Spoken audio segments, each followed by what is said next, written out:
Também são inumeráveis esses corpos. Eles têm um rosto, um nome, uma história. Inumeráveis são esses crimes cometidos não contra uma pessoa, não contra uma família, mas contra um país, a humanidade. Inumeráveis são as vezes em que nos sentimos impotentes, indignados, envergonhados de compartilharmos o mesmo tempo que esses assassinos e não podermos fazer nada a não ser contar esses corpos. Inumeráveis são João Pedro, Agatha Félix, Jennifer Gomes, Rodrigo Cerqueira, João Vitor, Cauã Rosário, Cauã Peixoto, Cauê Ribeiro, Marcos Vinícius, Kathleen Ubelino. Eles são inumeráveis. Boa noite, meus queridos amigos, minhas queridas amigas. A FLUP é apresentada pelo Ministério da Cidadania, Prefeitura da cidade do Rio de Janeiro, Secretaria Municipal de Cultura. Patrocínio Globo, por meio da Lei Municipal de Incentivo à Cultura, Lei do ISS. Tem o apoio da Fundação Ford e do Instituto Ibirapitanga. Parceria Ministério Público do Trabalho. Parceria estratégica Museu de Arte do Rio. Realização Instituto, Secretaria Especial de Cultura, Ministério da Cidadania e Pátria Amada Brasil, Governo Federal. Bem-vindos ao nosso encontro, bem-vindas. Eu sou Daniele Bernardino, a apresentadora desses encontros. Gostaríamos de agradecer a todos e a todas que estão acompanhando o ciclo Uma Revolução Chamada Carolina, a homenagem da FLUP aos 60 anos de Quarto de Despejo. Já tivemos 2 noites incríveis, uma com a Conceição Evaristo, Vera Eunice e Flávio Oliveira, e a outra com Luiz Antônio Pilar, Elissandro de Aquino, Wilson Rabelo e Sabrina Fidalgo. Agora vamos para mais uma noite que certamente será mágica. O tema de nossa conversa, As Caras de Carolina, mostra as diversas camadas da autora de Quarto de Despejo. Que abordagens e interpretações podemos fazer desse ícone de mulher preta, que a um só tempo é uma mãe afetuosa, uma trabalhadora incansável, uma referência para todas as feministas negras que a sucederam, uma das mais lúcidas pensadoras sobre essa incessante máquina de produzir injustiças chamada Brasil. Esse debate, que reunirá as atrizes Zezé Mota, Andréia Ribeiro e Cida Moreno, vai ser mediado por Sol Miranda. Ela própria, uma das atrizes negras do Rio de Janeiro, um grande nome. Sol Miranda é atriz, preparadora de elenco e produtora. É cofundadora do Grupo EMU, grupo formado por artistas e intelectuais, cuja iniciativa tem como diferencial a elaboração, produção e manutenção de projetos conectados pelo pensamento artístico e criativo, criando zonas poéticas para a transmissão e compartilhamento de seus conteúdos. Buscando caminhos de autodeterminação dos fazeres negros, o Grupo EMU desdobra-se também na EMU Produções, Companhia EMU de Teatro Negro e Núcleo de Estudo Geracional sobre Raça, Arte, Religião e História. Este último coordenado por Sol Miranda e Asa Nieri. Sol é cofundadora da premiada Segunda Black e também diretora de performance do Fórum de Performance Negra do Rio, ao lado de Luísa Lourosa. Sol lança a dramaturgia do espetáculo Mercedes na coletânea Dramaturgia Negra, da Funarte, em parceria com a FLUP, no ano passado, em 2019. Uma antologia que reúne textos de 16 autores negros brasileiros, um marco para a história do teatro negro no Brasil. E com vocês, a nossa mediadora, Sol Miranda. Boa noite, obrigada, Dani. Boa noite a todo mundo, obrigada pelas presenças. Bom, primeiro quero dizer que eu me sinto muito honrada, muito feliz por estar aqui. É uma grande responsabilidade poder contribuir para esse projeto que é tão importante, como nos disse Flávia Oliveira na abertura desses trabalhos, um projeto tão inovador, assim como o próprio surgimento da FLUP. Relembrando um pouco a trajetória desses painéis, assim como o Dani nos disse, tivemos aqui ao longo desse mês, na abertura, a presença da nossa querida Flávia Oliveira, já citada, mediando a mesa A Revolução Carolina, que teve a presença da Conceição Evaristo, nossa célebre escritora, dentro da nossa literatura negro-brasileira, e também a presença de Vera Eunice de Jesus, poeta, professora e filha de Carolina Maria de Jesus. No painel Ninguém Vai Falar por Mim, nós tivemos a mediação de Sabrina Fidalgo, a cineasta, que contou com a participação do também cineasta Luiz Antônio Pilar, do ator autodidata Wilson Rabelo e do professor Elisandro de Aquino. Então, fechando aqui esses painéis, fechando esse momento tão importante, essa homenagem tão bonita para esse livro que é um marco para a nossa história, da nossa literatura, Quarto de Despejo, gostaria de então anunciar à nossa mesa as caras de Carolina. Teremos aqui atrizes que interpretaram e interpretam Carolina Maria de Jesus, e vamos falar um pouquinho sobre a construção dessa personagem que é a um só tempo tão distante e tão próxima de suas trajetórias. Falaremos também sobre as concessões que obrigatoriamente, diariamente, nos são impostas. Então, vamos começar com Cida Moreno. Bom, atriz desde 1983, mestre em ensino de artes cênicas, pesquisadora do teatro negro e produtora. Excursionou e dirigiu peças na América e na América Latina. Fundadora da CIA Black Preto, trabalhou com Antunes Filho, Ulisses Cruz, Renato Borg, Léa Ferraz, entre outros. Seja bem-vinda. Agora... Boa noite para todo mundo, para toda a mesa. Boa noite, Sol. E muito feliz de estar aqui contribuindo com esse momento e essa celebração à nossa grande mestra da literatura negra brasileira, Carolina Maria de Jesus. Axé. Bem-vinda, querida. É um prazer te ter aqui. Gostaria de agora... Prazer é todo meu. Gostaria de anunciar aqui agora Zezé Mota.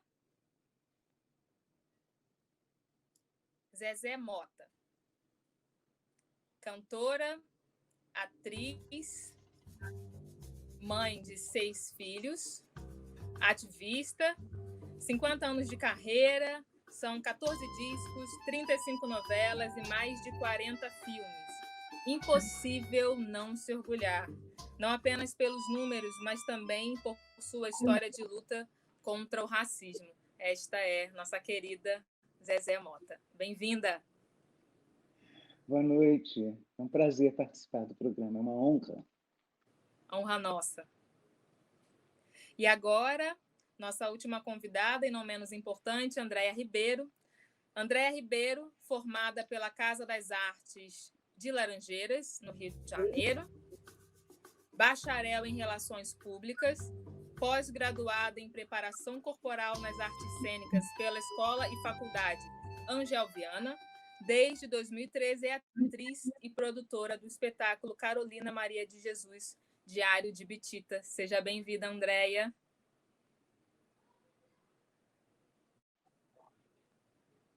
Prazer todo nosso. Então, mulheres maravilhosas, atrizes, eu queria trazer uma fala da Conceição aqui nos nossos painéis. Ela disse que ter Carolina como referência é pensar a vida de várias mulheres negras brasileiras. Bom, eu acho que a partir dessa reflexão que nos traz essa tão importante escritora, Conceição Evaristo, eu queria pedir, Andréia, para você começar aqui os nossos trabalhos falando sobre as conexões com que Carolina Maria de Jesus lhe proporcionou?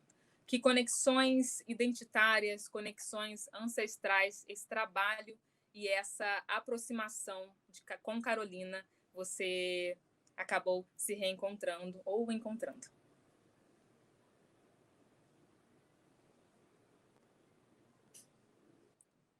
E aí, enquanto isso, eu queria pedir ajuda aqui da equipe para a gente passar o vídeo da Andréia, o vídeo em que ela está atuando, enquanto a gente faz essa retomada.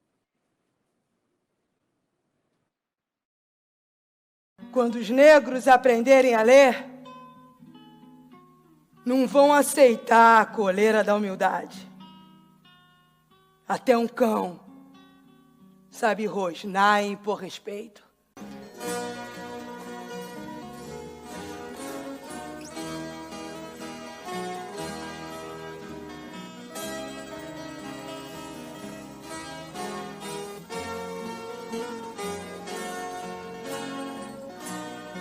Será que homem é tão bom assim?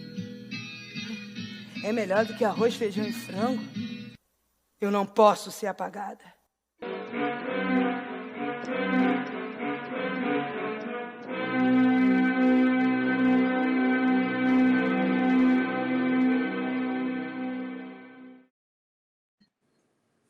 Aproveitando ainda da mesma pergunta, já que a Andréia está conectando, Cida, será que você pode falar um pouquinho para a gente sobre a sua conexão com Carolina? Claro, com todo prazer, com toda honra. Bom, primeiro, eu gostaria de abrir essa fala fazendo uma saudação aos nossos ancestrais, fazendo uma saudação a Carolina Maria de Jesus, fazendo uma saudação a todas as atrizes negras que me antecederam fazendo Carolina, a nossa querida e saudosa e grande inspiradora Ruth de Souza, a minha amiga, grande atriz de São Paulo, Dirce Tomás, que também é a madrinha do meu filho. Depois da Dirce, nós tivemos a Carla Andréia, que é uma atriz de Belo Horizonte, que também realizou magistralmente Carolina. Aqui no Rio de Janeiro, a Fernanda Dias, também que realizou Carolina.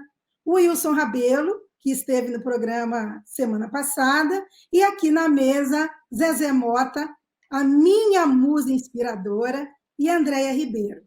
Então, uma saudação para todas elas que me antecederam. Primeiramente, eu queria falar desse evento, né, da grandiosidade desse evento, em comemorar 60 anos de Quarto de Despejo, dessa que é a maior escritora negra do século XX. O maior best-seller do século XX de uma escritora negra, que em pouco mais de 2 semanas, vendeu 10 mil exemplares e nos deixou esse legado servindo de inspiração para todas nós, mulheres negras. Porque Carolina tinha um sonho, acreditou nele e, através do seu conhecimento, da sua paixão pela leitura, Carolina venceu barreiras e entrou para a história. Bom, quero também fazer uma saudação do que representa para mim estar hoje nessa live, nessa plataforma, ao lado de Zezé Mota. Zezé Mota, num passado um pouco distante, eu ainda lá em Minas, quando eu aspirava a ser atriz, e a minha mãe, querendo me proteger do racismo, né, da minha cidade, do racismo no país, a minha mãe acreditava que nunca teria um lugar para mim nas artes. E eu, desde muito cedo, eu despertei para a vontade de ser bailarina, de ser pianista, de ser cantora, de ser atriz. E tudo que eu queria ser, que era relacionado às artes, a minha mãe falava que não teria lugar na sociedade para mim. Porque naquela época, década de 70, realmente a representatividade do negro se fazia em lugares muito escassos. Eu venho da cidade de Sabará, né? Portanto, essa é uma das minhas conexões com Carolina, porque Carolina é de Sacramento, nasceu em 1914, talvez, segundo consta no Diário de Bitita, 1921, porque ela narra que quando o avô dela morreu em 1927, ela tinha 6 anos. Então, ela foi registrada tendo nascido em 1914, mas pelas próprias contas dela, talvez ela tenha nascido em 1920 ou 21. Pois bem, Carolina nasce pouco tempo depois da abolição da escravatura, numa cidade do interior de Minas, marcada pelos resquícios da escravidão, marcada barbaramente pelo racismo, pelo preconceito racial. Eu nasci em 1961, um ano depois que Carolina publicou O Quarto de Despejo, na cidade de Sabará, uma cidade do Círculo do Ouro, em Minas Gerais, e vivi, tal qual Carolina, todas as marcas de um racismo perverso. Na minha cidade, havia clube para brancos e clube para pretos. Por várias vezes eu fui interpelada na rua com pessoas me oferecendo empregos de domésticas. Então, eu costumo dizer que quem traz na pele essa marca possui a estranha mania de ter fé na vida.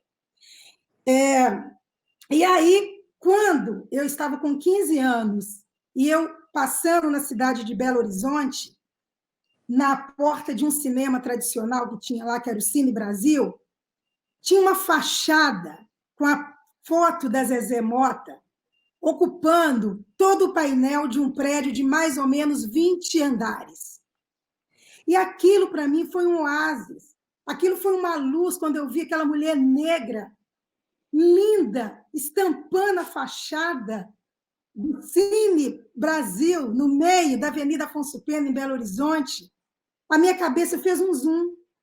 E eu vi que seria possível, sim, que talvez minha mãe tivesse enganado, entendendo que ela queria me proteger, mas que eu poderia também chegar lá, que eu também poderia romper as barreiras da minha cidade, do racismo da minha cidade, das montanhas da minha cidade, e eu poderia conquistar horizontes através da arte.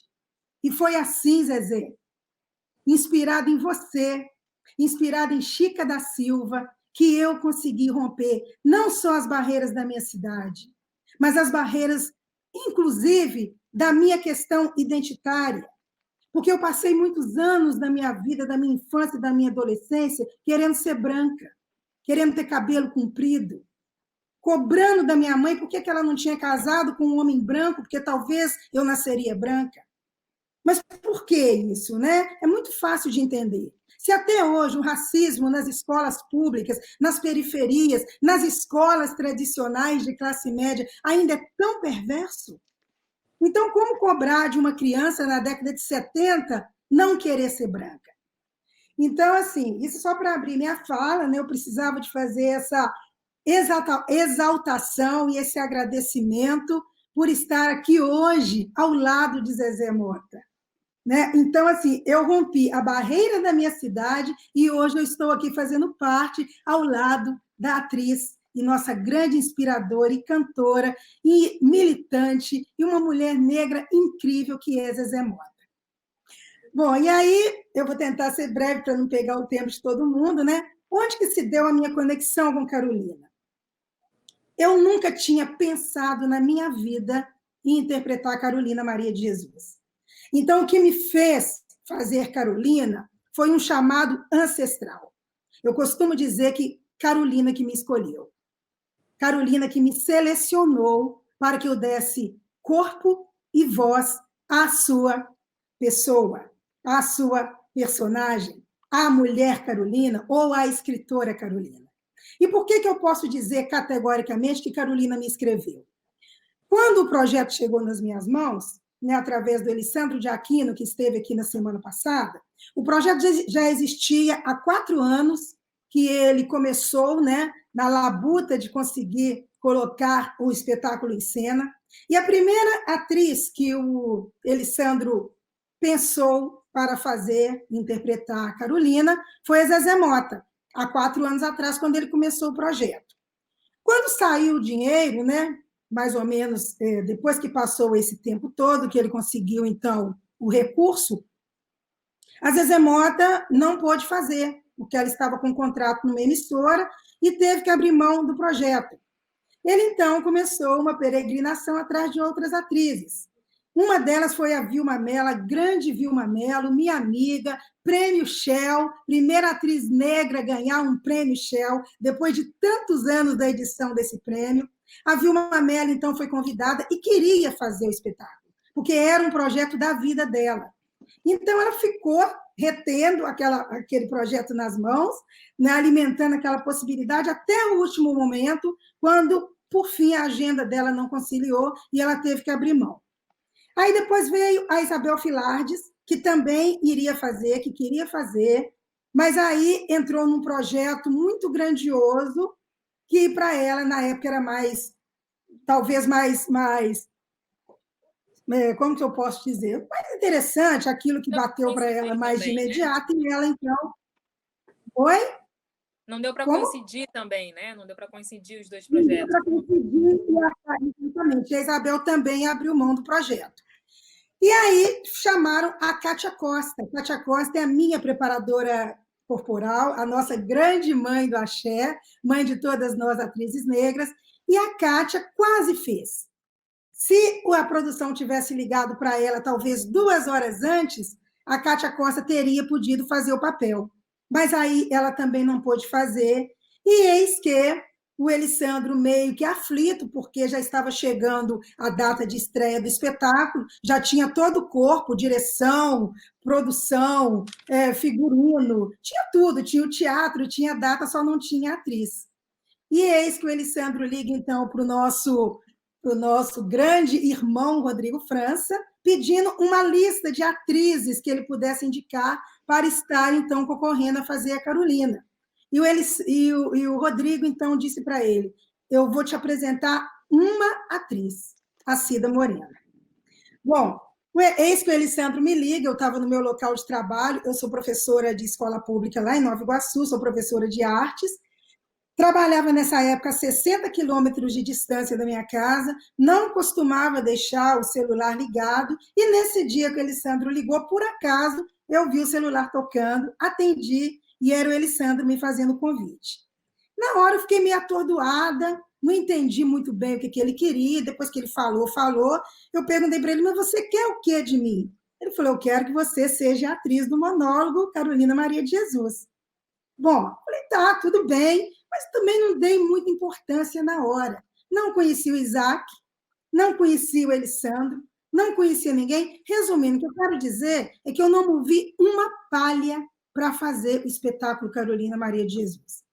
A Carolina me foi apresentada na década dos anos 90, em 1993, mais ou menos, e quem iria fazer era um projeto para a realização de Carolina, com essa minha amiga, irmã, comadre, Dirce Tomás, porque a Dirce ela tem um tipo físico muito próximo ao de Carolina e traz uma luta de vida.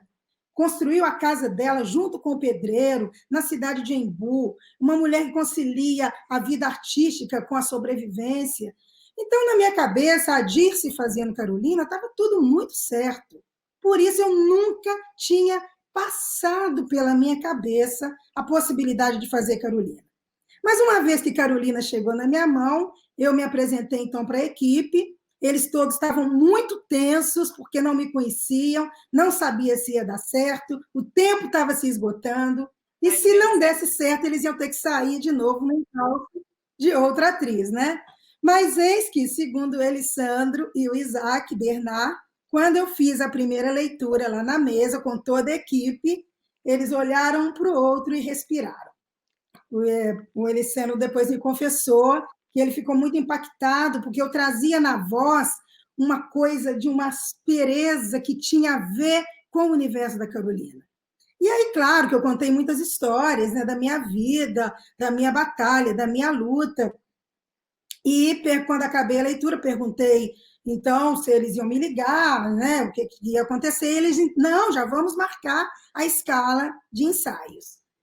Bom, e aí, gente, para mim foi assim, né, uma imersão no universo de Carolina, e eu estava diante de uma responsabilidade, talvez como eu nunca tive na minha vida, porque eu ia representar uma mulher real, uma mulher que existiu, uma mulher que representa o meu povo negro, que representa as minhas ancestrais, e que é para nós, mulheres negras, quando, diante da narrativa poética de Carolina, automaticamente a gente se remete a todas as dores das nossas ancestrais, que foram escravas, que foram estupradas, que foram faxineiras, que foram lavadeiras, quituteiras, que foram as grandes matriarcas desse país.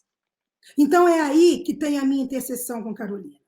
Quando eu li Quarto de Betita, eu fiquei muito impactada, porque em Quarto de Betita ela narra a infância dela em Sacramento e as agruras dela por ter a pele preta. Sim. Como ela foi maltratada, ela com a mãe, por ter a pele preta. Ela e a mãe chegaram a ser presas e ficar uma semana na cadeia, sem comer. Tem uma cena que ela narra que ela e a mãe foram... apanharam, o sargento chamou um guarda para espancar a mãe e ela dentro da cadeia. Esse guarda bateu tanto na mãe dela que quebrou o braço da mãe. Tudo isso por quê? Porque ela estava na porta de casa lendo um dicionário, ela era aficionada com leitura, tinha ganhado esse dicionário, passou umas pessoas, viu ela lendo aquele livro, intuíram que ela estava lendo livro de feitiçaria, porque preta, então estava lendo livro de feitiçaria. Foram falar para o delegado mandou prender ela, a mãe entrou no meio, ele mandou prender ela e a mãe. Chegou lá, ele quis acreditar que ela estava lendo o livro de São Cipriano, ela falou que ela não conhecia, e ele falou, eu tenho o livro de São Cipriano. Deu o livro na mão dela, e ela ficou muito encantada, porque todo livro que ela pegava nas mãos, ela ficava muito impactada, e pegou o livro com todo aquele cuidado. Bom, aquilo foi motivo para ela ir presa. Carolina assiste a morte de um homem negro na rua, que um soldado, por simples prazer, atira pelas costas naquele homem negro. E ela passa a infância dela e a adolescência com altas reflexões com Deus do porquê do sofrimento para com esse povo preto. Então, quando eu me vi diante da responsabilidade de representar essa mulher que tirou do lixo, que tirou da podridão a mais fina poética, a mais requintada poética, para falar daquela condição de vida. E é essa mulher que eu ia representar, é essa mulher que eu vou emprestar a minha voz, que eu vou emprestar a minha experiência e o meu corpo. Então, interpretar para mim, Carolina, eu diria que o teatro ele já é um ritual por si só, né? Interpretar Carolina, para mim, chega a ser uma liturgia, é um ritual sagrado, porque quando eu estou fazendo Carolina, a minha vida para, eu só fico por essa conta. Então, eu tenho todo um tempo de preparação, de dedicação, eu não tenho lazer, eu não bebo, antes de entrar no palco, eu tenho muito tempo de oração, de conexão com essa ancestralidade, de pedir a permissão para que, então, eu possa dignamente honrar a obra e a literatura de Carolina Maria de Jesus. Nossa, que lindo, Cida, obrigada. Queria aproveitar essa sua fala, inclusive do início dela, né, que você começou aqui exaltando Zezé e falando de como foi importante ter a figura de Zezé para a sua construção, para a sua trajetória artística. E aí eu queria, Zezé, na verdade, pedir para que você falasse um pouquinho para a gente também como foi a sua conexão com a sua identidade a partir do seu contato com Lélia Gonzalez, assim, pegando esse gancho de uma mulher negra sendo referência para uma outra mulher negra. Queria que você trouxesse para a gente um pouquinho desse contato. Nossa, Lélia Gonzalez, eu sempre me emociono. Obrigada aí pelas homenagens, Cida, você realmente é demais. Lélia Gonzalez foi fundamental na minha vida, porque quando as coisas aconteceram para mim, quando deram certo, que foi através de Chica da Silva, né? Eu já tinha feito teatro durante muitos anos, mas não era uma atriz popular. E Chica da Silva me tornou popular no Brasil e no mundo, né? Quando as coisas deram certo, eu passei a fazer muitas entrevistas, no mínimo uma por dia, às vezes mais. E eu não tinha, e sempre me perguntavam como é que é isso, uma atriz negra ser protagonista de um filme, independente de esse personagem ser uma escrava, mas era uma protagonista, uma escrava que se torna rainha, né, do Tijuco, como é que é isso para você e tal? E eu ficava lá emocionada, me explicando, e aí perguntavam, me diziam que estavam me perguntando isso por saber que vivemos num país racista. E o racismo era uma coisa que já me preocupava, mas eu não tinha um discurso articulado sobre o racismo. Até que um dia eu li no jornal que Lélia Gonzalez ia fazer um curso de cultura negra no Parque Lage. Eu falei, eu preciso me organizar, porque é muita responsabilidade agora que eu tenho nas mãos ser a porta-voz do meu povo negro. E aí eu fui para a aula no Parque Lage com Lélia Gonzalez, né? Uma grande... A Lélia era tudo, né? Filósofa, professora, palestrante, guerreira, uma das fundadoras do movimento negro contra o racismo, movimento negro unificado contra o racismo. E na aula inaugural, Lélia disse o seguinte, ela abriu a aula dizendo: eu sei por que vocês estão aqui, mas não temos mais tempo para lamúrias. Temos que arregaçar as mangas e virar esse jogo. E isso passou a fazer parte do meu dia a dia até hoje. E foi aí que eu me tornei realmente uma militante fervorosa do movimento negro. E enquanto houver racismo, a gente vai ter que falar sobre isso. Sim. Zezé, não temos mais tempo para lamúrias. Eu queria continuar aqui contigo e entrando num outro livro que foi muito importante também para a trajetória de Carolina, mas que não teve o mesmo sucesso, que é o Casa de Alvenaria. E aí, Casa de Alvenaria, né, é um livro que, de alguma forma, leva Carolina à falência, mas não é o livro propriamente que a leva, né? É esse racismo estrutural que a leva, é essa falta de possibilidades da gente denunciar essas mazelas e essas pobrezas que estão no humano. Não é mais a pobreza que ela enfrentava, mas a pobreza que ela queria denunciar dessas pessoas que estavam nesse contexto em que ela estava se inserindo naquele momento. E aí eu acho que uma das maiores dificuldades nossas enquanto artistas ou nossas enquanto pensadores, pessoas que estão dialogando com esse sistema hegemônico, na verdade, essas concessões que são obrigatórias, né? E aí queria te perguntar como é chegar à Casa de Alvenaria e ter que lidar com essas concessões. E se você se sentir à vontade também para falar com a gente sobre concessões que lhe foram muito caras, que lhe foram muito doídas, e como é permanecer, sabendo que é muito importante também para a gente ver você nesse post, né? Entender que você é a nossa grande diva e entender que você continua sendo uma referência muito importante para a construção de outras meninas atrizes, assim como Cida nos colocou. Então, quando eu fui convidada pelo Jefferson Lee para fazer Carolina Maria de Jesus, né, um curta baseado no Quarto de Despejo, mas eu me identifiquei total com essa grande personalidade, Carolina Maria de Jesus, porque me identifiquei com a trajetória. Quando a minha família veio de Campos, dos Goitacazes, para morar no Rio de Janeiro, nós fomos morar no Morro do Cantagalo. E depois eu tive que ir para o colégio interno, porque meus pais tinham que sair para trabalhar, mas eu cheguei a morar no Morro do Cantagalo. E meus pais só me tiraram do Morro do Cantagalo quando eles tiveram possibilidade de morar no Leblon, num apartamento de classe média baixa, mas não era o barraco do Morro do Cantagalo. Então, nesse sentido, eu me identifico porque foi uma conquista, né? Uma conquista dos meus pais e eu participando dessa história toda, né? E E, nesse sentido, eu percebo também que quando a gente chega a ter a possibilidade de habitar uma casa de alvenaria,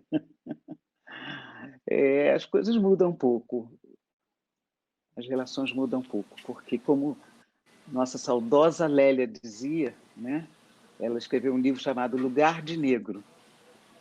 O negro não incomoda quando ele está por baixo, quando ele tem um poder aquisitivo bem baixo, quando ele mora mal, quando ele come mal, ele não incomoda, porque ele não está competindo com o branco. Não posso generalizar, porque nem todo branco é racista, claro, mas, infelizmente, o país é. Sim. Então, eu, quando fui convidada, me identifiquei total com Carolina e fiz com muita honra. Inclusive, eu não estava podendo fazer também não, viu, Cida? Eu estava fazendo uma novela e falei, ai, Jefferson, que pena, não vai dar, eu estou fazendo uma novela e a gente grava de segunda a sábado, porque novela, sabe como é que é? Tem que ter um capítulo, não pode faltar um capítulo no ar. Ele falou, e o domingo? Eu falei, é o meu único dia de folga. E eu fiz o curta-metragem no domingo. O dia inteiro, no estúdio, no dia da minha folga. Mas valeu, Carolina. Você também... Valeu, Jefferson. Pode repetir, Cida, por favor? A gente não conseguiu entender. Falei que a Carolina também selecionou ela. Com certeza. Que a Carolina também selecionou você. Com certeza. E gente, quem fala não para a Carolina? Não é? Eu já tinha lido Quarto de Despejo, já tinha me emocionado, já tinha chorado, já tinha ficado muito impressionada, porque eu falava, meu Deus, parece que eu estou lendo uma ficção. E essa mulher existiu e passou por tudo isso. Sobreviveu e venceu, né? Sim. Gente, eu queria aproveitar e reconvidar, chamar de volta para a sala a nossa terceira convidada, Andréia. Oi, tá vindo? Oi, agora sim. Oi, que agora delícia. Sim. Conseguimos. Que Adaptando, bom, que né, esse novo mundo. Sim, a gente está se adaptando, e é isso mesmo. Isso. O importante é que a gente está em movimento, né? Claro, para frente. Andréia, muito querida, obrigada. A gente teceu algumas reflexões aqui, não sei se você conseguiu acompanhar pelo backstage, mas queria retomar aquela pergunta sobre essa conexão que Carolina lhe permitiu, ou essa reconexão, né, essa construção, ou um outro olhar para a sua construção identitária, ancestral. A gente passou aqui um vídeo de você atuando enquanto Carolina. Então, se você puder trazer um pouco da sua contribuição em relação a isso. Então, é um prazer, né, voltando, estar com todas vocês aqui. O meu encontro com a obra de Carolina Maria de Jesus, ele aconteceu em 2013, quando o diretor desse espetáculo, Ramon Botelho, me apresentou o livro Quarto de Despejo.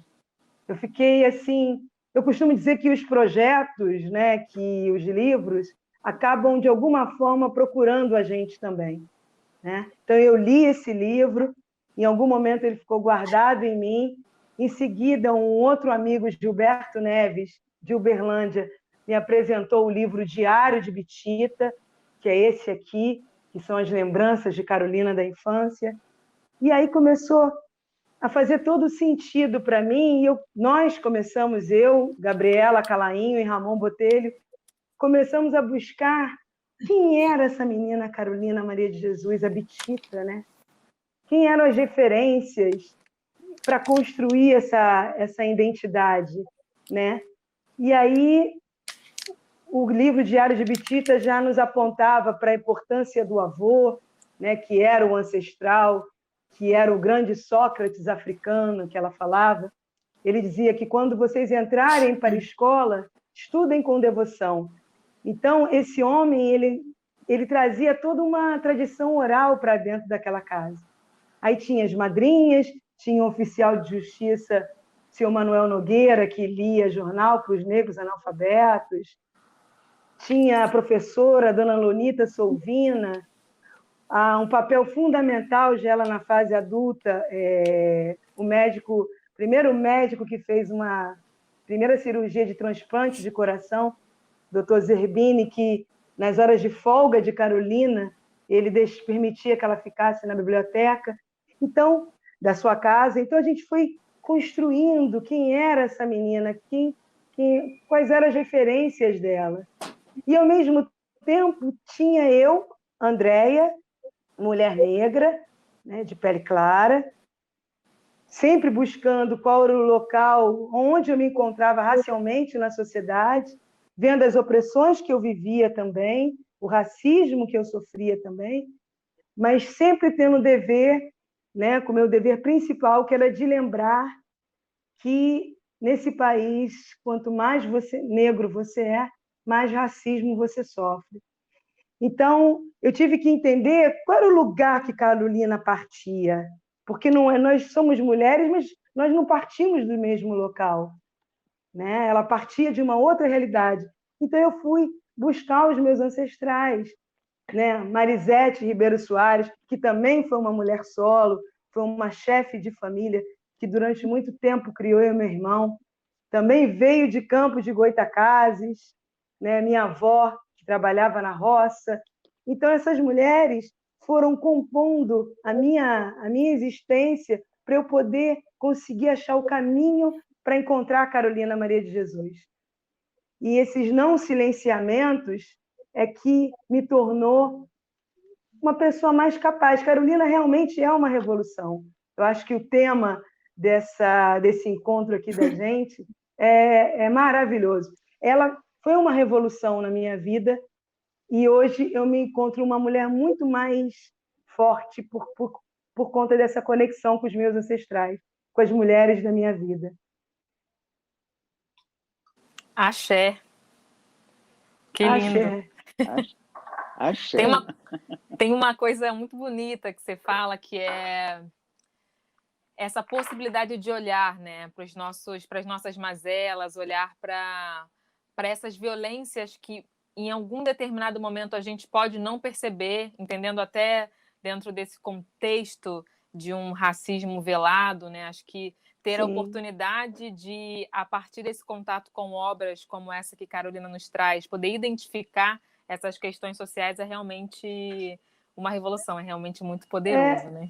Sim, ela tem essa obra, esse encontro com Carolina, ela também tem... Porque eu estar falando Carolina, essa mulher que era uma militante literária, já era uma ativista, é um ato político. Então, esse lugar de partida, essa transformação tinha que começar primeiro em mim, para depois eu conseguir me apropriar desse texto e, a partir daí, dar voz a essa mulher, né, que foi silenciada, né, onde que Carolina, para que seu discurso, para que sua fala pudesse ter uma autoridade, ser considerada, onde o discurso que se prevalece nesse país é o discurso do homem branco, heteronormativo, rico, né? Então, vinha uma mulher negra da favela, dando voz, já denunciando a fome, a miséria.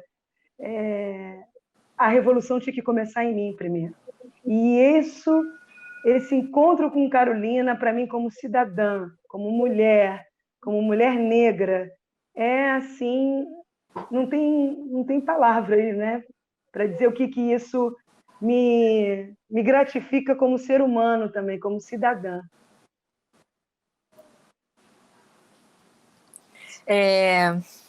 Eu queria pedir... peraí. Eu queria pedir para a gente falar um pouquinho sobre a permanência desses projetos. E aí, Cida, queria retomar com você, porque acho que em algum momento a continuidade e a possibilidade de você colocar para frente um projeto, ela vai chocar com as problemáticas que a gente tem nessa estrutura que é racista, né? Que é essa talvez impossibilidade da gente ter um retorno financeiro para, enfim, colocar esse projeto na rua. Como que é para você continuar com esse projeto? Quais são as dificuldades que você enfrenta nessa grande responsabilidade, nessa grande luta e desejo e vontade que é continuar falando sobre questões sociais a partir de Carolina. Bom, eu começo falando que o racismo está na base desse país, né? Está nas estruturas mesmo. Tem só 132 anos que acabou a escravidão e que esse povo continua marcado como gado, né? A gente continua vivendo uma necropolítica, onde pessoas pretas, da pele preta, devem ser apagadas, né? E aí, porque eu costumo sempre dizer o seguinte, o que chega primeiro é a cor da pele. Isso aí não tem como mudar essa questão. Né? Por mais que se diz que o racismo é social, que o problema do Brasil é social, não. O que chega primeiro é a cor da sua pele. A pessoa não quer saber sua condição social, de onde você veio, quem você é, o que é que você faz, como você está vestido. Mas chegou a pele preta, ali já é motivo para você ser barrada, para você ser interpelada, para você ser excluída. Eu falo inclusive, de uma das experiências, né? Uma das muitas experiências que eu tive em ser barrada por causa da cor da minha pele. Eu fazia o espetáculo Édipo Rei, com direção do Renato Borghi, isso há 24 anos atrás, e eu era Jocasta. Eu ia viver a Jocasta, porque o Renato fez uma adaptação colocando a Jocasta como se fosse a Nossa Senhora Aparecida desse país. Na época, meus filhos estavam bem pequenininhos, minha filha tinha meses, estava com 3 meses de idade de nascida, e meu filho Miguel tinha 2 anos, e nós estávamos em São Paulo, estávamos hospedados na casa da minha tia, na Zona Leste, e o Renato, morador da Leonor dos Santos, me convidou para passar o final de semana na casa dele, levando as crianças, levando a pessoa que era minha amiga, que me ajudava a olhar os meus filhos, enquanto eu ia trabalhar. E ele me pediu para ir lá porque eu precisava de assinar um documento na Secretaria Municipal de Cultura para a liberação do dinheiro para o projeto dele. Bom, saímos todos lindos, né? Meus filhos são ainda e eram crianças belíssimas, todos dignamente vestidos. Eu já tinha ido na casa do Renato Borghi, já conhecia a entrada da casa dele, que é no térreo, e quando eu cheguei na porta da casa dele, com as crianças, com as malas, que eu toquei a campainha, o porteiro me deixou esperando um tempo, eu estranhando aquela demora. Depois de um tempo, ele abriu o portão que corria e eu comecei a entrar em direção à casa do Renato e o porteiro me chamou para que eu me deslocasse até a sua guarita. Eu desviei do caminho da casa do Renato e fui lá saber por que ele estava me chamando. E ele não conversou, ele mandou eu entrar, não era nem porta dos fundos, era pelos escombros do prédio. Porque eu teria que descer uma entrada que eu nem conhecia, eu tinha que descer a escada, passar lá pelo meio da garagem para pegar a saída de serviço, a entrada de serviço. Então, assim, eu não vou narrar aqui o que eu fiz na hora, porque eu virei no santo. Se eu fosse homem, eu acho que eu tinha dado um soco na cara dele. Tamanho é só quem vive isso é que sabe. Porque é uma coisa que te pega no corpo, na alma, quando você entende o que está acontecendo. E a primeira pergunta que eu fiz para ele foi: se fosse uma mulher loira, branca, ele estaria mandando entrar pela porta de serviço? Por que ele estava me mandando entrar pela porta de serviço se eu não estava com compras, se eu não estava com roupa de serviçal, que nessa época já era até proibido a entrada de serviço? Então, resumindo, o que eu quero dizer é que o racismo ele continua, né? Todos os dias a gente tem notícias de histórias. Eu, como professora pública na periferia do Rio de Janeiro, em Nova Iguaçu, onde a gente tem uma média de alunos de 80% de negros e afrodescendentes, o racismo é cruel entre eles, porque ninguém quer ser preto, ninguém quer ter a pele preta. Então, a pessoa que tem a pele um pouco mais amarelada e um cabelo pranchado se considera branca e no direito de de desfazer, né? De agredir aquela pessoa que tem a pele mais escura. E, infelizmente, pouquíssimos professores tomam essa causa para si, pouquíssimos professores atuam como militante. Então, tem 8 anos que eu estou nesse sistema brigando por todas as formas que eu já passei. Diante disso, quando você apresenta um projeto, que você vai atrás de patrocínio, que você vai nos lugares, né, nas empresas privadas, atrás desse recurso para levar uma obra de teor negro, com elenco negro, de temática negra, isso interessa para quem? Qual empresa que quer associar o nome dela atrás de um grupo de pessoas negras? Quem é que está nesse país interessado na nossa história? Então, Carolina, com toda a sua importância, Carolina ainda é muito pouco conhecida. Eu costumo, depois das minhas apresentações, eu fico horas conversando com as pessoas, e as pessoas ficam intrigadas com a história dessa mulher. Mas como? O que aconteceu? Nossa, que história fascinante, mas por que ela ficou pobre? Então, a Carolina ainda é muito pouco conhecida nesse gigante desse país. Eu diria até que Carolina é mais conhecida lá fora, porque ela é muito estudada ainda né, lá fora, nos Estados Unidos, na Europa. Então, para concluir o que você me perguntou, as dificuldades são enormes. Né? Você manda o projeto com toda a justificativa, falando da importância dessa mulher, e as pessoas não têm nem o trabalho de ler o projeto. Sabe? É muito complicado. E aí, o que acaba acontecendo? Né? A gente acaba fazendo do jeito que dá para fazer. Né? Às vezes colocando dinheiro, buscando parcerias. Felizmente, né, essa situação aqui no Rio de Janeiro, em algumas capitais como São Paulo, como Salvador, Porto Alegre, em Brasília, com a companhia da Cristiane Sobral, essa realidade vem sendo enfrentada e vencida com os coletivos negros. E tem feito um trabalho magnífico, né, de comunhão, de aquilombamento mesmo. Né? Os negros estão se aquilombando, se produzindo, se escrevendo, se dirigindo e contando as suas histórias. Então, esse é o caminho que a gente tem encontrado para conseguir fazer com que a nossa arte perpetue. Porque nós, como artistas negros, a gente está nesse país desde que a gente foi arrancado da nossa terra. Porque no século XVII, o negro já atuava, né? Porque a profissão de ator era uma profissão que não tinha valor na sociedade. Era para as pessoas que estavam abaixo, né, da linha nobre, né, da Constituição Social. Então, os negros já representavam pintados de branco, claro. Ele não podia colocar a sua cara.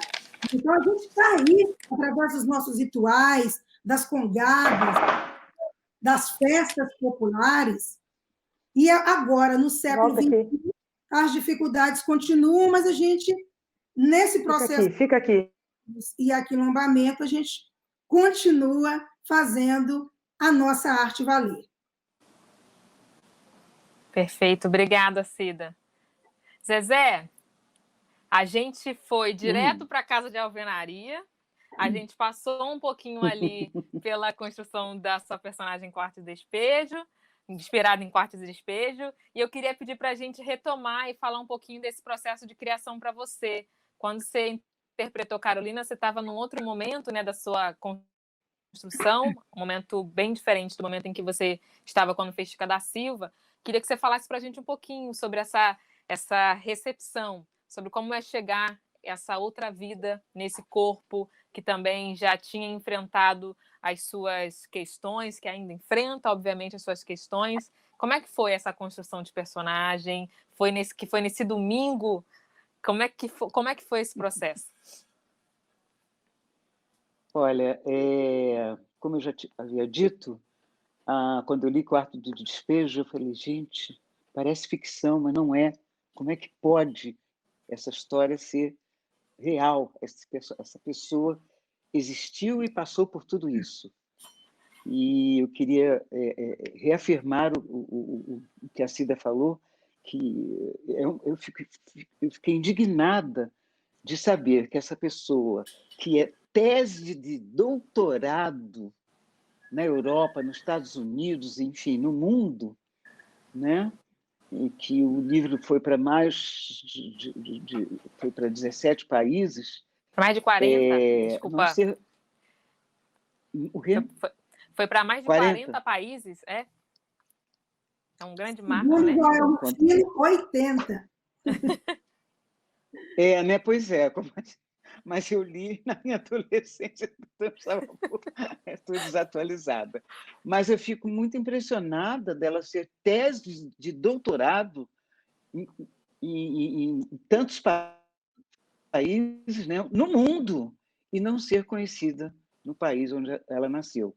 Mas, enfim, a única maneira de incorporar a Carolina foi realmente me colocar no lugar dela.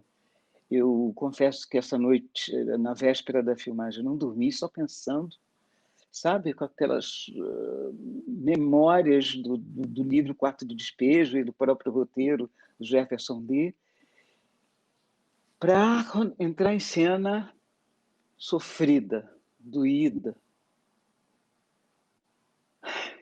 É um exercício muito louco esse exercício da atriz. Tem que reviver.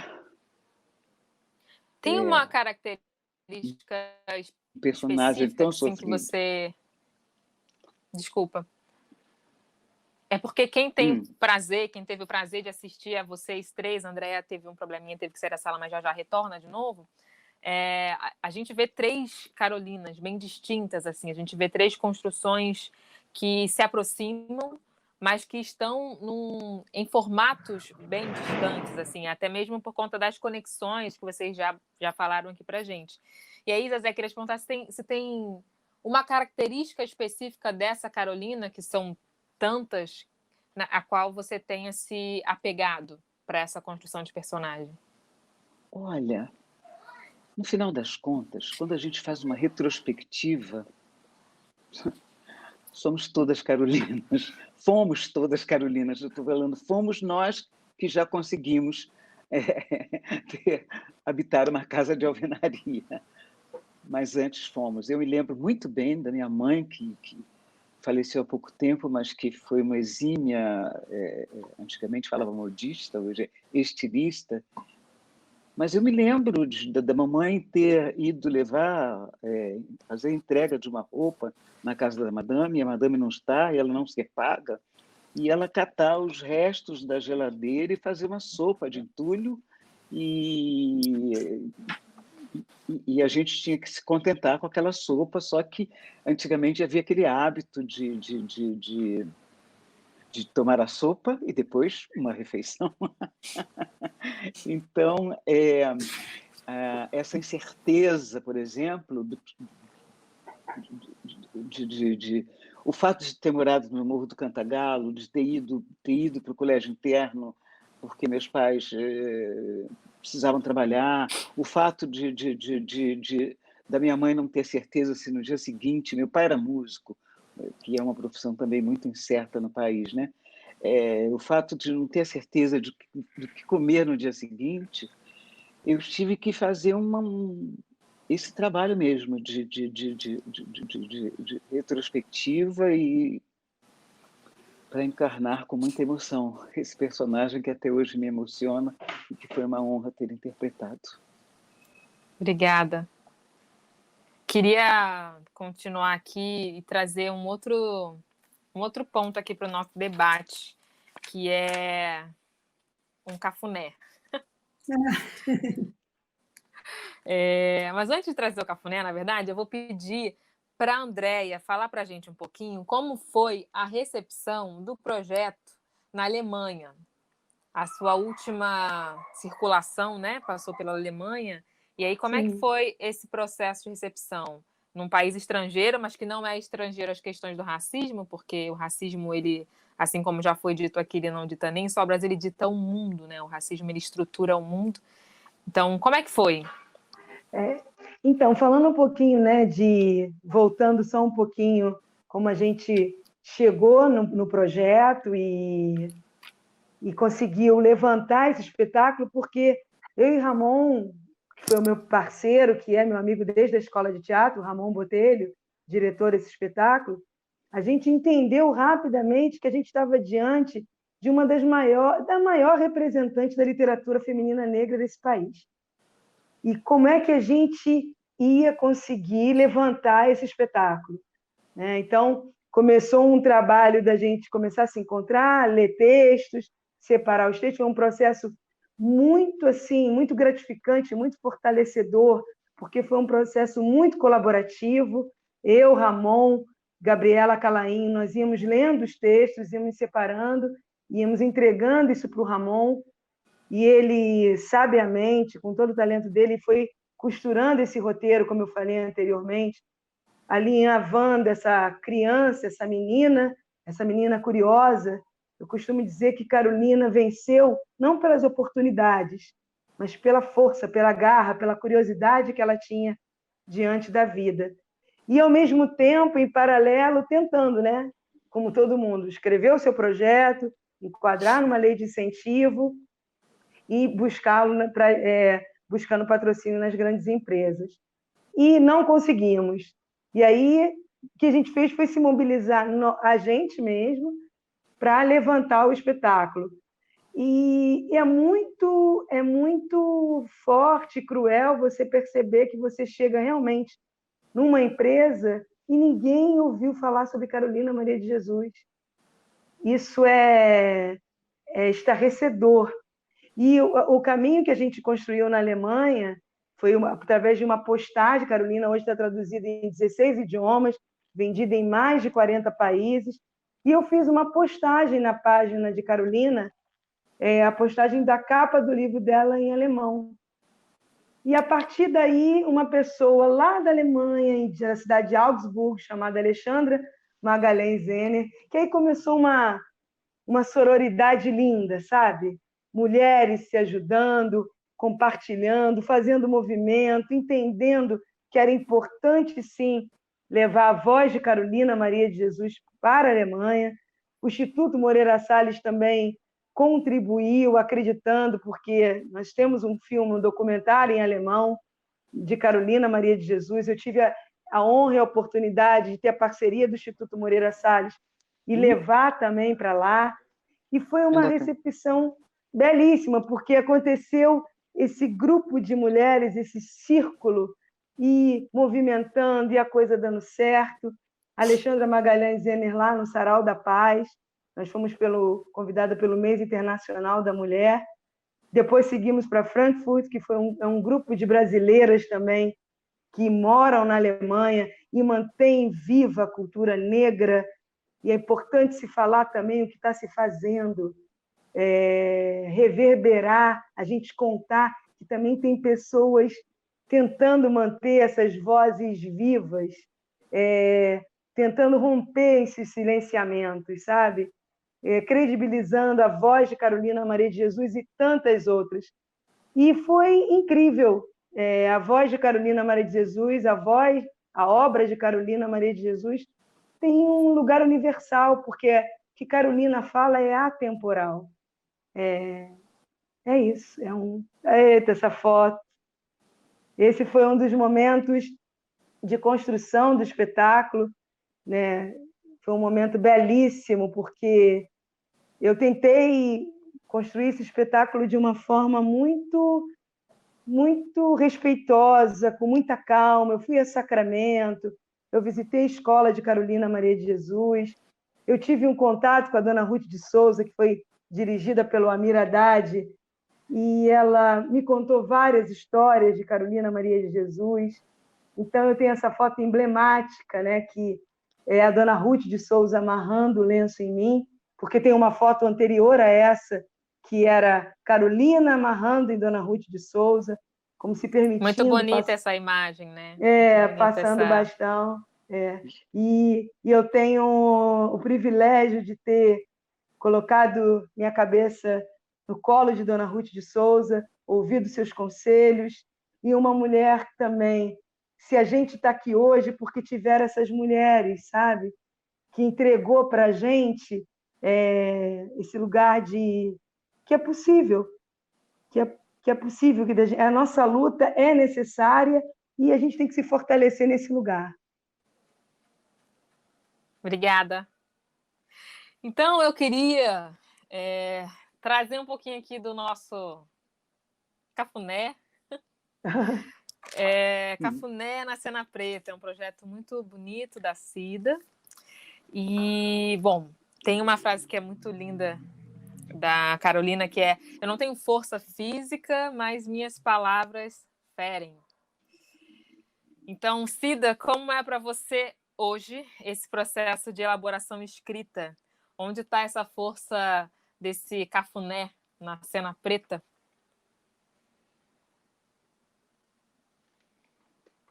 Com licença, eu já volto. Do meu percurso, claro. Né? É resultado do meu percurso enquanto atriz, enquanto ativista negra. Em 1992, final de 92, 93, eu fiz parte da fundação da CIA Black Preto, ao lado de Leia Ferraz, da Naira Fernandes. Tivemos o Wilson Rabelo, que passou pela nossa companhia, tivemos Carmen Luz no início, Leia Garcia, que fez parte do nosso projeto nas leituras.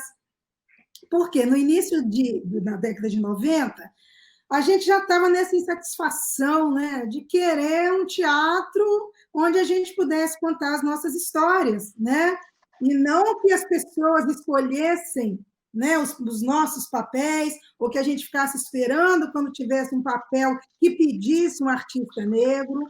Então, nós nos juntamos essas pessoas também, que já vinha de uma caminhada, e nesse desejo, então, fundamos a CIA Black Preto, pegando lá, né, o sonho do Abdias, para dar... Aí, o Olodum tinha acabado de se formar, né, uns anos antes da gente, e aqui no Rio de Janeiro a gente não tinha notícia de nenhuma companhia negra que estava nessa ativa, então a gente começou esse movimento. Fomos muito felizes, nós fizemos o espetáculo Doroteia, do Nelson Rodrigues, só com atrizes negras. E aí, esse processo hoje da escrita, né, ele vem do meu percurso de 38 anos de estrada, por todos os lugares que eu passei, né? Eu tive a oportunidade de ser do CPT do Antônio Filho, de ter trabalhado com o Antônio Filho, que para mim é um dos maiores diretores, né, do teatro moderno contemporâneo brasileiro, era um grande mago do teatro, um homem de uma paixão, de uma generosidade, que viveu para a cena artística. E passei pelo Boivador, que foi uma grande escola. O Boivador era um grupo dissidente do CPT, do Antônio Filho. Nasceu lá dentro do SESC, né? E se debandou e foram fazer vida própria com a direção do Ulisses Cruz, que foi a minha grande escola também, nessa coisa do teatro de pesquisa, da investigação, né? De você sozinho construindo a sua partitura. Então, assim, Sol, 38 anos de carreira não são 38 dias, não são 3 anos e 8 meses. E isso já te dá uma maturidade e um olhar para a cena com mais tranquilidade. Né? A gente já não tem mais aquela ansiedade de querer mostrar, de querer fazer, e o nosso olhar, o nosso nível de observação, ele fica mais aguçado. A gente Cida, consegue... Oi? Desculpa, até queria pedir para você falar junto nessa fala o porquê cafuné. Por que cafuné? Cafuné é uma palavra que vem dos nossos ancestrais, né? Cafuné é aquilo que todo mundo gosta, né? De receber um mimo, de receber um dengo, de receber um colo. E nós, atores negros, a gente é carente desse lugar. Você concorda, Sol? A gente é muito carente. A gente só tem nós mesmos para fazer esse cafuné.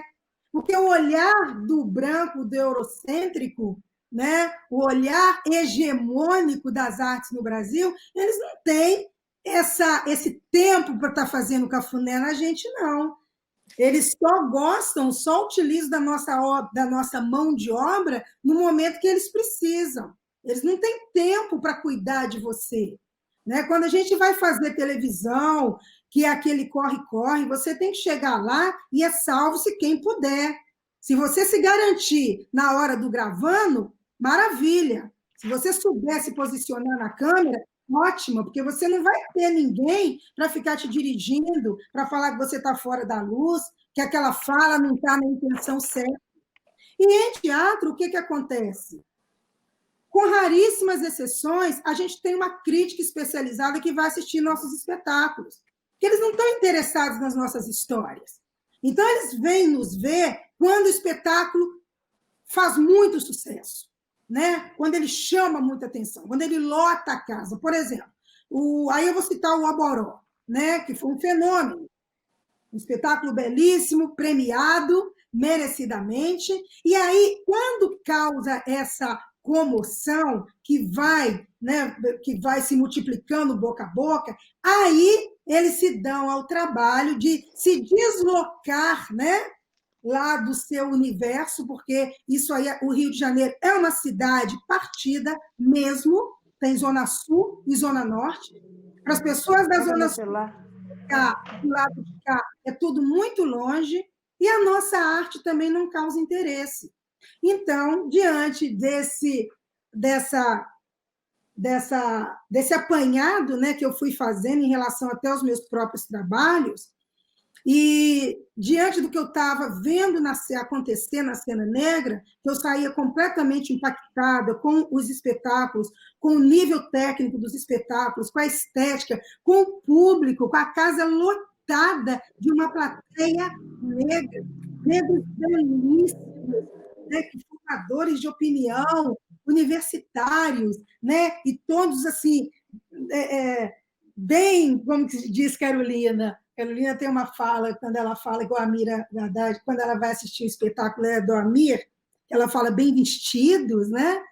E aquilo tudo me tocou muito. Então, eu comecei a pegar essa minha experiência, essa minha maturidade, né? Misturado com um pouco da academia, porque eu também tenho essa passagem pela academia, fiz mestrado, agora estou me dirigindo para o doutorado, tenho uma capacidade de escrever. Eu falei, eu vou colocar isso no papel, fazendo um cafuné nesses atores. Eu não sou uma crítica teatral, eu não sei qual que é a formação necessária para ser um crítico, eu não me coloco como crítico. O meu objetivo é ir assistir o espetáculo e tirar tudo de positivo que tem naquele espetáculo para levar e fomentar aquela plateia, para fazer com que outras pessoas vão assistir aquele espetáculo. E mesmo se tem problemas técnicos, né, coisa que de repente não está muito legal, coisas que eu posso, que pode não me agradar, eu jamais vou revelar aquilo na minha análise. Porque eu acho que, por exemplo, só de você estar levando para a cena um artista que é desconhecido do público, isso aí já é um motivo para você divulgar aquela obra, para que as pessoas vão assistir e conhecer aquele artista. Agora, o que elas vão achar do espetáculo, se é bom, os atores, isso aí é com ela, aí é com quem vai assistir. Né? Eu não quero entrar nesse mérito, até porque o meu olhar pode ser completamente diferente do olhar da pessoa que vai assistir, né? Mas, então, eu parti desse lugar, de dar um colo, sabe, para esses atores que estão lá, que tão arduamente conseguem levar as suas produções para o palco. A gente sabe que não é fácil. Sim. É muito fácil você sair de casa, comprar ou ganhar o seu ingresso, sentar na plateia e assistir. Agora, ninguém imagina, quem não faz parte desse universo, né, a demanda que aquilo ali requer.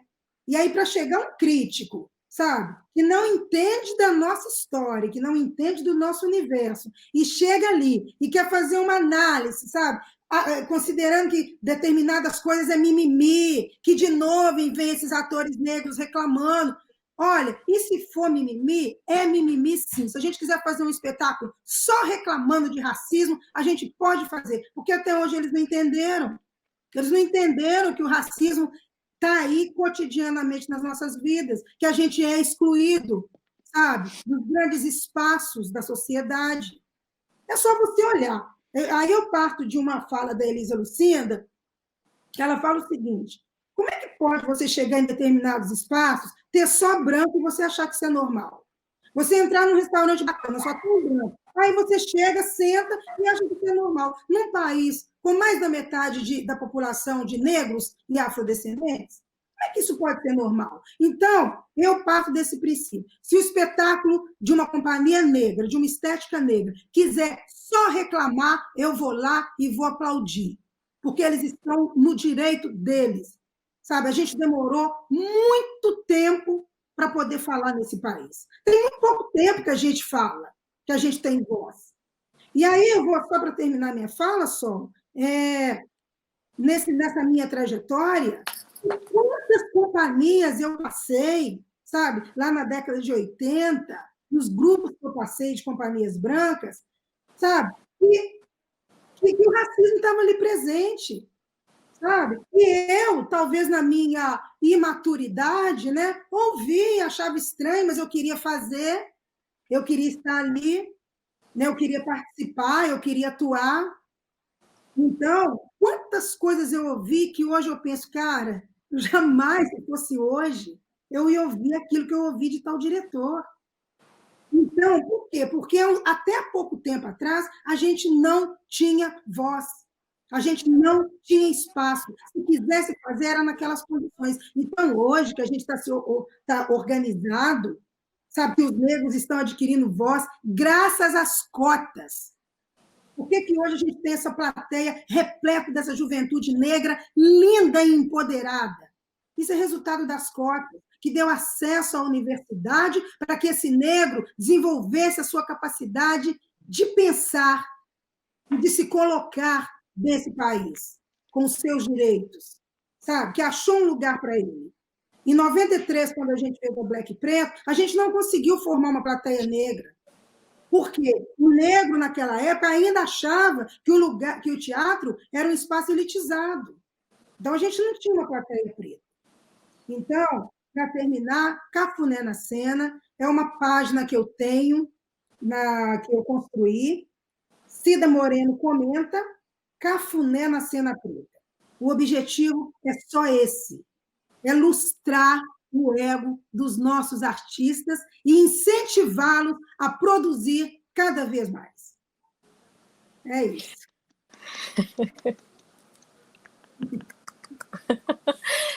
Gente, a gente está chegando aqui ao nosso final. Eu queria aproveitar e pedir para quem estiver acompanhando e, se quiserem enviar alguma pergunta para as nossas convidadas, esse é o momento.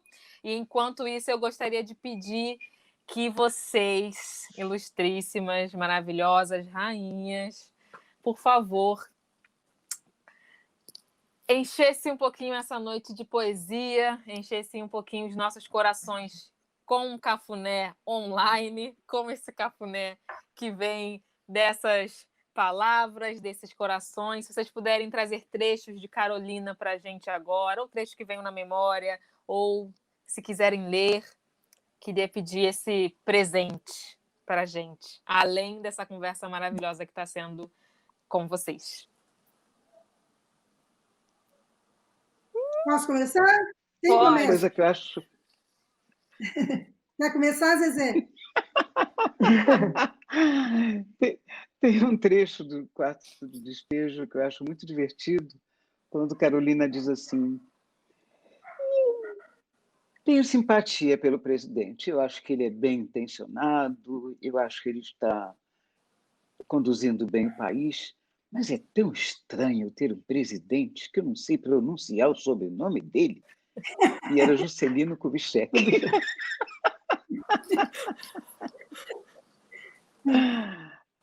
Lindo. Obrigada, Zezé. Quem vai? Andréia, eu? Pode ir, Cida.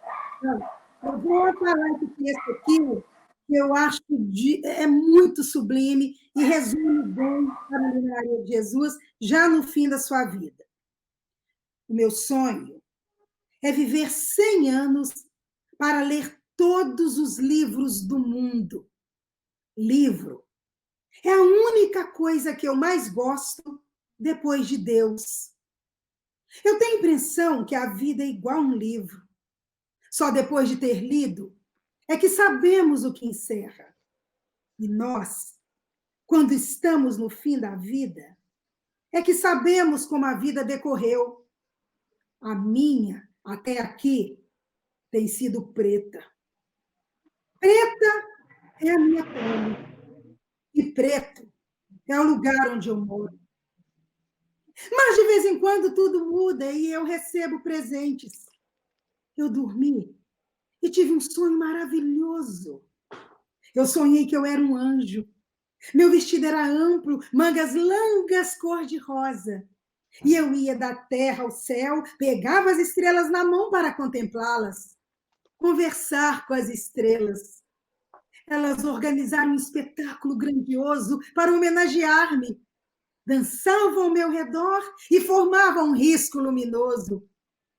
Quando eu despertei, eu pensei, eu sou tão pobre, eu não posso ir num espetáculo.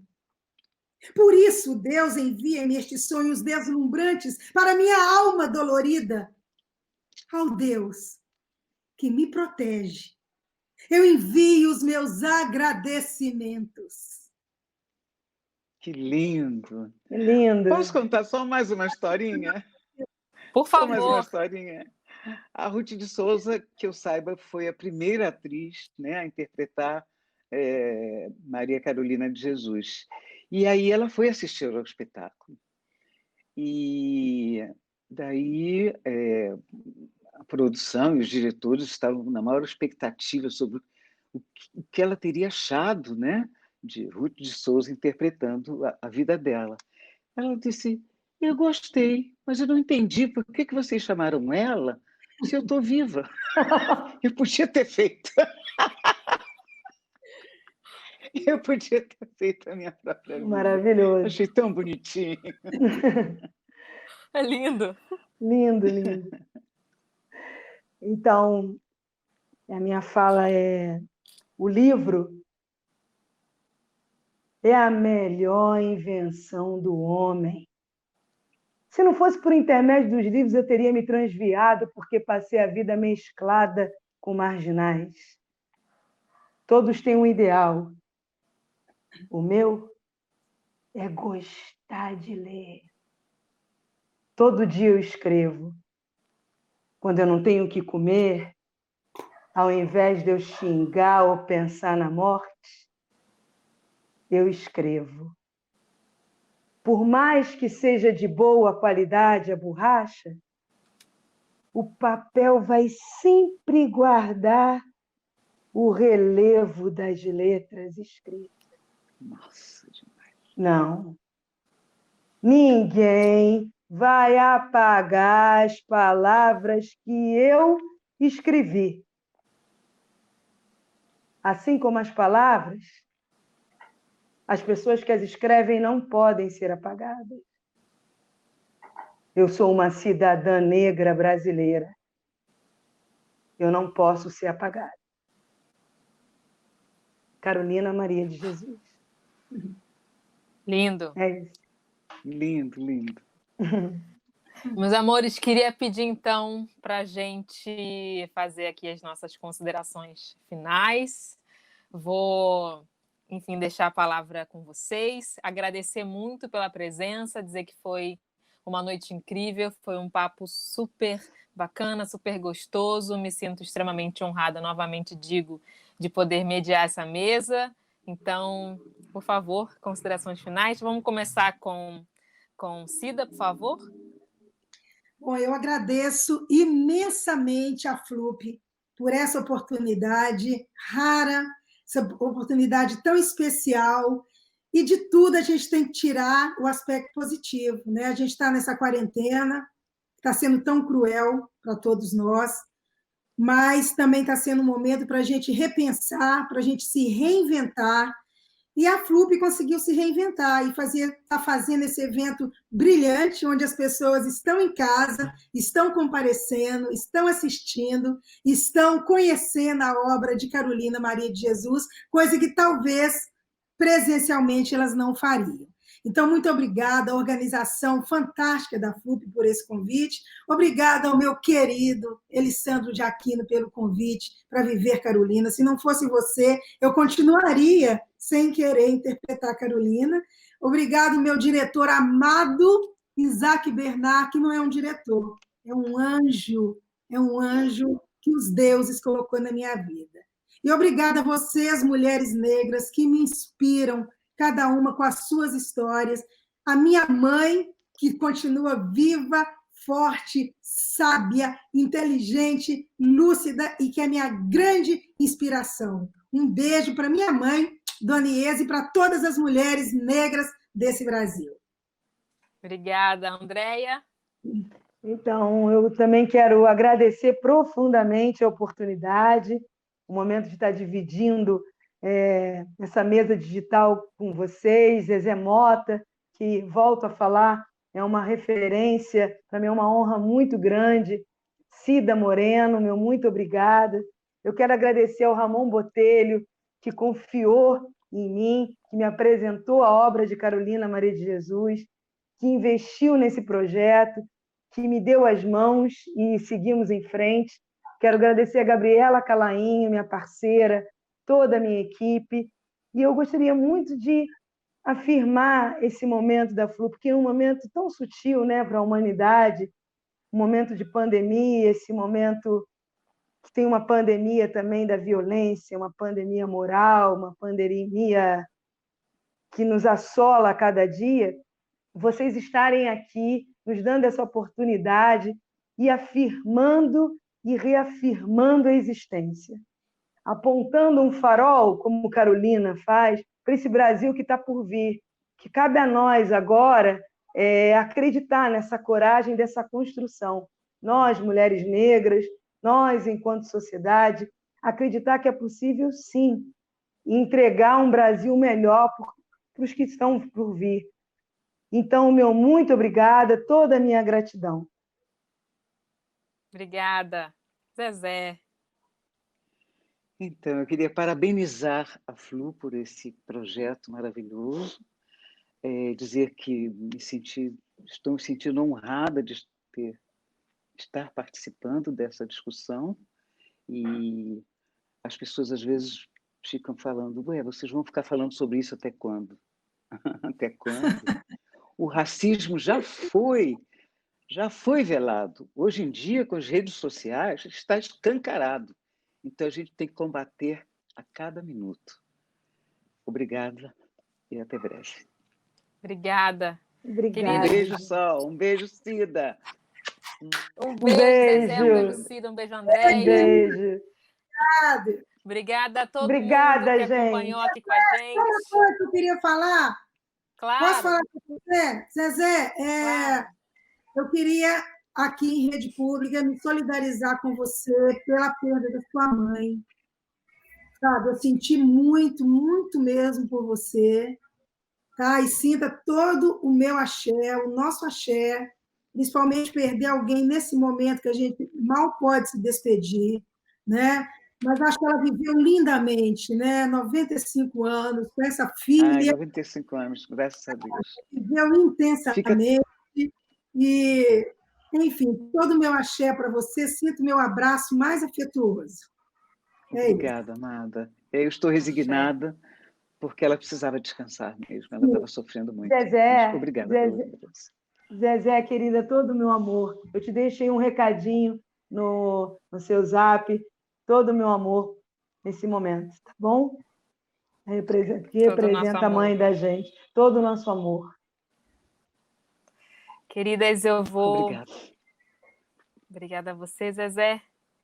Sei que o Orum está em alegria. Bom, Você, gente, então agora... maravilhosa! Gente, esse momento final é o momento mais difícil, porque a gente nunca quer se despedir, né? A gente quer continuar sempre junto. Sol, você é o sol. Obrigada, querida. Obrigada. Obrigada a vocês. Obrigada a vocês, uma grande honra. Gente, então agora eu vou deixar as palavras com a Dani, nossa grande mestra de cerimônias, uma pessoa super importante para esse projeto, para a FLUP. E eu vou passar aqui o bastão, na verdade, devolver o bastão que ela passou no início, dizendo umas palavrinhas aqui de Carolina. Escrevo a miséria e a vida infausta dos favelados. Eu era revoltada, não acreditava em ninguém. Odiava os políticos e os patrões, porque o meu sonho era escrever e o pobre não pode ter ideal nobre. Eu sabia que ia angariar inimigos, porque ninguém está habituado a esse tipo de literatura. Seja o que Deus quiser, eu escrevi a realidade. Carolina Maria de Jesus, é com você, Dani. Muito obrigada. Eu recebo aqui esse bastão com muita emoção. Eu confesso a vocês que em alguns momentos da nossa conversa, desse encontro, eu fui às lágrimas, porque eu me vi em muitas falas e, enfim, essa empatia, a sororidade que existe, né? E toca profundamente o nosso coração. Bom, muito obrigada, Sol, muito obrigada, Zezé Mota, obrigada, Andréia, obrigada, Cida, que possamos ter mais momentos como esses. Eu tenho certeza de que todos vocês ficaram tão extasiados quanto eu. Agora vamos encerrar o nosso encontro com mais uma das cartas que as participantes do processo de formação escreveram no momento da inscrição. E a carta dessa semana é de J. Ramos, que é artista, poeta, criadora de conteúdo lá em Porto Alegre. Queer e lésbica, explora através da arte a conexão entre ancestralidade, corpo e diáspora. Em 2018, esteve na lista publicada pela revista Dona, entre 10 mulheres negras para seguir ao lado de Chimamanda, Thaís Araújo e Elza Soares. Nós seguimos. Quando terminar de ver essa videocarta que J. Ramos produziu para a noite de hoje, eu tenho certeza que vocês também seguirão. Vamos à carta. Sentei para escrever esta carta algumas vezes, com o lápis batendo na mesa e o som contínuo desse movimento. Em todas as tentativas, meus pensamentos viajavam para outro tempo. Quase uma auto-hipnose caseira que transportava um fio da minha consciência para meados dos anos 90. Era um dia chuvoso e úmido. Tinha tanto vapor de água na atmosfera que a sensação era de que o corpo estava prestes a virar uma bolha de mofo. Eu tinha 8 ou 9 anos e costumava colocar uma cadeira na janela depois da escola. Eu gostava de ver os movimentos de resistência e sobrevivência do núcleo onde eu morava. Nas horas de janela desse quarto que eu dividia com a minha avó, eu vi muitas novelas acontecerem, diferentes protagonistas da mesma história. Na minha rotina de observadora, daquela periferia que repetia os capítulos, avistei uma outra realidade. Minha vizinha estava estendendo um pedaço de pano com uma escrita feita à mão e tinta guache, na janela bem de frente para a minha. Era uma jovem negra e periférica exibindo o mérito de ter entrado na universidade. Eu nunca havia escutado de alguém que tivesse feito faculdade naqueles prédios ao redor do beco, muito menos uma mulher negra. Fiquei fascinada e extasiada com aquele olhar instigante e aquele sorriso de expectação. Hoje, embebida de chuva em uma outra janela na quarentena, o mesmo sentimento invade o meu corpo, agora já crescido. Essa mulher, cujo sorriso me fez sorrir, foi o primeiro sopro de representatividade, assim como as escrevivências de Carolina, que foram inspiração para que eu pudesse começar a escrever o mundo através da janela dos meus olhos.